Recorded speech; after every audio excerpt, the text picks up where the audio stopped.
అధ్యక్షులు మధు గారు, మన ముఖ్య అతిథి బివి రాఘవులు గారు, ఈ సదస్సుకు హాజరైనటువంటి అనేక మంది కళాకారులు, రచయితలు, మేధావులు, విభిన్న జీవన రంగాలకు సంబంధించిన వాళ్ళందరికీ నమస్కారం. మీ అందరికీ ఒక పత్రం ఇవ్వటం జరిగింది. భారతదేశం యొక్క సాంస్కృతిక వైవిధ్యం మీద ఒక విలువైన ఉపన్యాసం మనం వినాల్సి ఉంది. క్లుప్తంగా ఈ పత్రంలో ఉన్న 1-2 పాయింట్స్ మీ దృష్టి తీసుకొస్తాను. ముఖ్యంగా బసవపున్నయ్య విజ్ఞాన కేంద్రం సామాజిక, ఆర్థిక, రాజకీయ రంగాల్లో, అదేవిధంగా బాలలు, మహిళలు, పండగల సందర్భంలో ఇటువంటి అనేక కార్యక్రమాలు, కొత్త రకమైన కార్యక్రమాలు చేపడతా ఉంది. మంచి స్పందన వస్తూ ఉంది. ఇక్కడ పక్కనే బాలోత్సవ భవన్లో 32 మంది వైతాళికుల చిత్రపటాల ఆవిష్కరణ అనేది ఒక స్ఫూర్తి కలిగించేటువంటిది. ఇక్కడ సమావేశాలు పెట్టుకునే వాళ్ళు కూడా వచ్చి అక్కడ చూసి వేమన, వీరేశలింగం, గురజాడ అప్పారావు గారు, శ్రీశ్రీ, ఈ గుర్రం జాషువా ఇటువంటి మహనీయులు ఒక చిత్రపటాలు ఒక ఉత్తేజం కలిగిస్తూ ఉన్నాయి.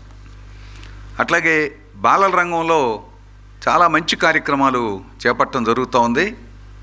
అమరావతి బాలోత్సవాన్ని స్థాపించి ఇప్పటికి 7 సార్లు జరపడం జరిగింది.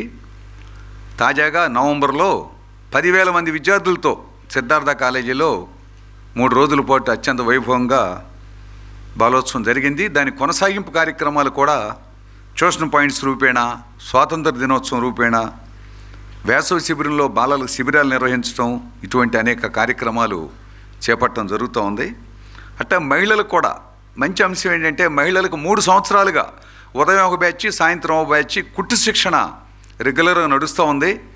ఇక్కడ పద్ధతిగా నడుస్తున్న దాన్ని చూసి రోటరీ క్లబ్ మిడ్ టౌన్ వాళ్ళు 130 కుట్టు మిషన్లు మన విజ్ఞాన కేంద్రం ద్వారా ఉచితంగా అందించారు నేర్చుకున్న వాళ్ళకి. అట్లా మన విజ్ఞాన కేంద్రం ఒక సేవా కేంద్రంగా, ఒక శిక్షణా కేంద్రంగా మంచి పేరు సంపాదించింది. అట్లాగే పండగల సందర్భంలో కూడా ప్రజలు ఖాళీగా ఉంటారు.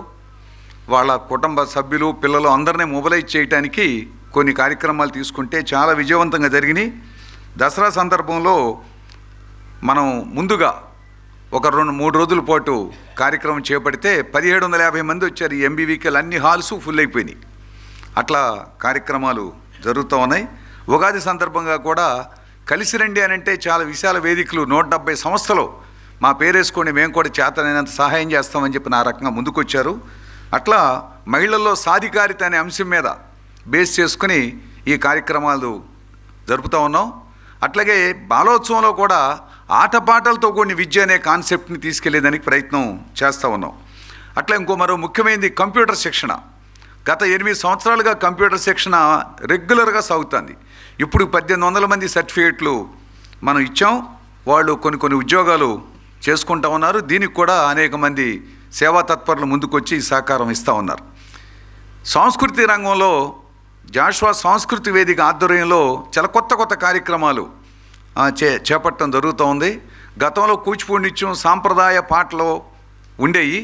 అది కాకుండా మనం ప్రజాపాఠక నృత్య నీరాజనం అని పేరు పెట్టి ప్రజల పాటలు, అది కూడా గురజాడ, పూలే మీద, జాషువా మీద ఇటువంటి మహనీయుల పేర్లతో రాసిన పాటలకి నృత్యాలు మనం రూపొందించాం.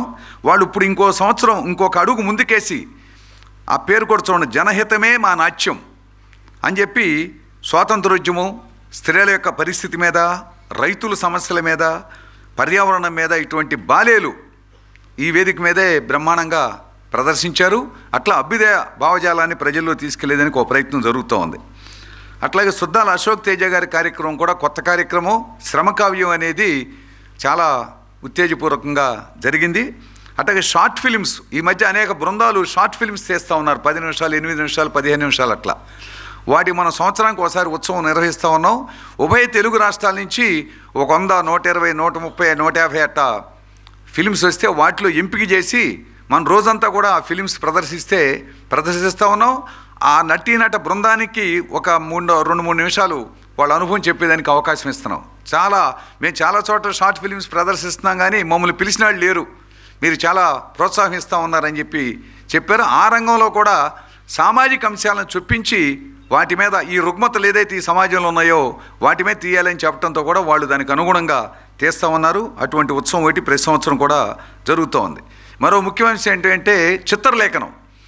చిన్నపిల్లల్లో 9వ తరగతి లోపు ఎల్కేజీ యూకేజీ నుంచి ఫస్ట్ క్లాస్ నుంచి 9వ తరగతి వరకు ఉన్న పిల్లలు చిత్రలేఖనంలో బ్రహ్మాండంగా పాల్గొంటూ ఉన్నారు. ఈ మధ్య చిత్రలేఖనం ఒక 600 మంది వస్తారని అనుకుంటే 1300 మంది వచ్చారు. మొత్తం అన్ని హాల్స్లో వాళ్ళని సర్ది ఆ చిత్రలేఖనం 2 గంటల పాటు వేయించడం జరిగింది.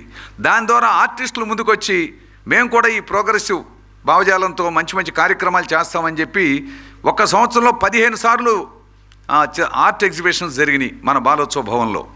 ఆ విధంగా అంతేకాకుండా రాష్ట్రంలో కూడా అనేక చోట్ల చిత్రాల లేఖనానికి స్పందన వస్తుంది. ఎక్కడో పులివెందుల్లో చిత్రలేఖనం జరిగింది. అట్లా చిత్రలేఖనం ఆధారం చేసుకుని మంచి భావాలను వ్యక్తం చేసే పద్ధతిలో మనం కార్యక్రమాలు చేస్తూ ఉన్నాం. వరదలో వచ్చిన సందర్భంలో కూడా ఎంబీవీకే సముచిత పాత్ర నిర్వహించింది. ఒక 20 లక్షల రూపాయల డబ్బు, వస్తువులు, బట్టలు, బియ్యం ఇవన్నీ కలెక్ట్ చేసి విజయవాడ చుట్టుపక్కల 11 కేంద్రాల్లో 10 రోజులు 15 రోజుల పాటు నిరంతరం కష్టాల్లో ఉన్న ప్రజలకు భోజనం పెట్టించే ఏర్పాటుకి మనం సహకారం అందించాం. ఎంత రిలీఫో ఫీల్ అయ్యారు వాళ్ళు. ఎక్కడో యనమల కుదురు దగ్గర అక్కడ పైన 2 గ్రామాల్లో వాళ్ళు ఎంత ఉత్సాహంగానో వాళ్ళు ముందుకొచ్చి చేశారు. ఇక చివరి అంశం, మధ్యతరగతి వేగవంతంగా పెరుగుతుంది. కాలనీస్ పెరుగుతూ ఉన్నాయి. ఈ మధ్యతరగతిలోకి అభ్యుదయ భావజాలాలని తీసుకెళ్ళాలి. ఇవాళ సమాజం అంతా మనందరూ తెలుసు, మాదక ద్రవ్యాలు, మందు, అనేక రకాల అవినీతి, ఈజీ గోయింగ్ వాతావరణం, డబ్బులు తేలిగ్గా సంపాదించాలంటాం, ఇటువంటి లైంగిక దాడులు, ఇటువంటి అనేక రుగ్మతలతో సమాజం ఉంది. అటువంటి పరిస్థితుల్లో మనం పిల్లల నుంచి ప్రారంభించి మహిళలు వాళ్ళ ద్వారా కొన్ని కార్యక్రమాలు చేపట్టేదానికి తాడేపల్లిలో అపార్ట్మెంట్లు బేస్గా కొన్ని కార్యక్రమాలు చేస్తే తల్లిదండ్రులు చాలా బ్రహ్మాండంగా ప్రోత్సహిస్తూ ఉన్నారు. చివరకు ఒక అపార్ట్మెంట్లో గ్రంథాలయం కూడా స్థాపించి దాని డబ్బులు కూడా అందజేశారు. అట్లా మిడిల్ క్లాస్లోకి వెళ్ళేదానికి కూడా కొన్ని ప్రయత్నాలు చేయటం జరుగుతూ ఉంది. ఇంకా మేము బలహీనమైన అంశంగా అనుకుంది ఏంటంటే కాలేజీ పిల్లలు, డిగ్రీ జూనియర్ కాలేజీ పిల్లల్లోకి యాక్టివిటీ తీసుకెళ్ళాలి. కార్మికుల నివాస ప్రాంతాలు మేము సెంట్రలైజ్డ్ కార్యక్రమాలు ఎక్కువ చేస్తున్నాం. కార్మికుల నివాస ప్రాంతాల్లో కూడా విద్య, వైద్యం, సాంస్కృతిక కార్యక్రమాలు కనుక రూపొందిస్తే వాళ్ళు కార్మిక వర్గం ముందుకు రావడానికి వీలవుతుంది. అట్లాగే ఈ విజ్ఞాన కేంద్రాన్ని ఈ విజయవాడ చుట్టుపక్కల ఒక 3-4 విజ్ఞాన కేంద్రాలుగా అక్కడ లోకల్గా దూరాభారంగా లేకుండా చేయటానికి కూడా ఒక ఆలోచన ఈ మధ్య చేసాం. అట్లాగే సమాజంలో అట్టడుగునున్నటువంటి గిరిజనులు, దళితులు, మైనార్టీలు ఇటువంటి రంగాల్లో కూడా మనం వాళ్ళ నివాస ప్రాంతాల్లో కృషి చేయాలని చెప్పని భావిస్తూ ఉన్నాం. అదేవిధంగా మహిళలు టెర్రస్ గార్డెన్లో మహిళలు చాలా పెద్ద ఎత్తున పాల్గొంటూ ఉన్నారు. అనేక అపార్ట్మెంట్ల ఏరియాలో దీన్ని విస్తరించేదానికి అవకాశం ఉంది. అట్లా మాకినేని బసవప్పన్న విజ్ఞాన కేంద్రం కొత్త కార్యక్రమాలు, ప్రజలకు ఆసక్తి కలిగించే కార్యక్రమాలను గుర్తించి ఆ కార్యక్రమాలు చేపట్టడం ద్వారా అనేక ప్రయత్నాలు చేస్తూ ఉన్నాం. దానికి అందరూ సహకరిస్తూ ఉన్నారు. భవిష్యత్తులో కూడా ఈ సహకారం అందజేసి ఇందా మధు గారు చెప్పినట్టుగా రెట్టింపు కార్యక్రమాలు చేసే విధంగా ప్రోత్సహించాలని చెప్పి కోరుతూ ఈ అవకాశం మీ అందరికీ ధన్యవాదాలు.